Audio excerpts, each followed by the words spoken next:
Өзбектің метрін антып қарайыз, қазақтың метрін антып қарайыз. Біз еми жана емеге киребиз деп атабыз.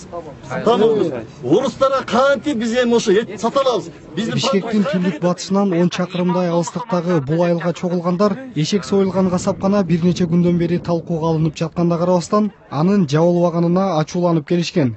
Катышуучулар адамдарды итке теңебегиле, эшекти сойгондор жазалансын деп кыйкырып турушту. Мындан ары мындай бизнеске биздин өкмөт баш болуп, жогорку кеңеште отурган депутаттарыбыз баш болуп, ушуга атайын бир закон чыгарып, тыюу салып берсин. Жана ушул экини кылгандарга дагы жазасын алсын. Андан кийинки жанакы 600 кал ошол эшектердин канча тушу калды экен, ошол эки жок болунсун. Кайрадан 3 күн мурда жергиликтүү журналисттер Чүйдүн Ак жол айылындагы сарайда ондогон эшек союлуп, анын эти Бишкектеги кафе-ресторандарга сатылып жаткан болушу мүмкүн деп айтып чыгышкан.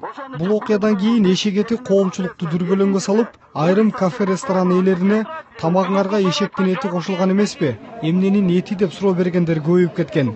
Эгерде ушуну токтотпосо, өкмөткө кайрылам, милиция органдарына карап, эметпесе, мен даярмын. Тим эле өзүм чыгып өттөгөнгө ошону. Ошака өлүп берүүгө даярмын. Мен ошо чогулгандардын арасында эшектерин жоготкон жергиликтүүлөр дагы бар. Лично бизден 2 эшек урдалды. Эшек баласы менен урдалды да. Мен болсом, мен свети жок, неме суусу жок жакта жашайм. Эгер положениям түшүнсөңөр адамдар, биз суу ташыйчу элек. Кошуналарым бар, свидетелдерим бар. Биз ал эшек менен суу ташыйчу элек. Расмийлер көпчүлүктүү эшек жоголду, же эшектин эти Бишкекке таратылып жатат дегендей такталбаган маалыматтарга ишенбөөгө үндөшүүдө.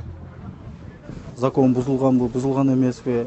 Ошол жактарын карап, тергөө иштери боюнча биз маалыматты беребиз.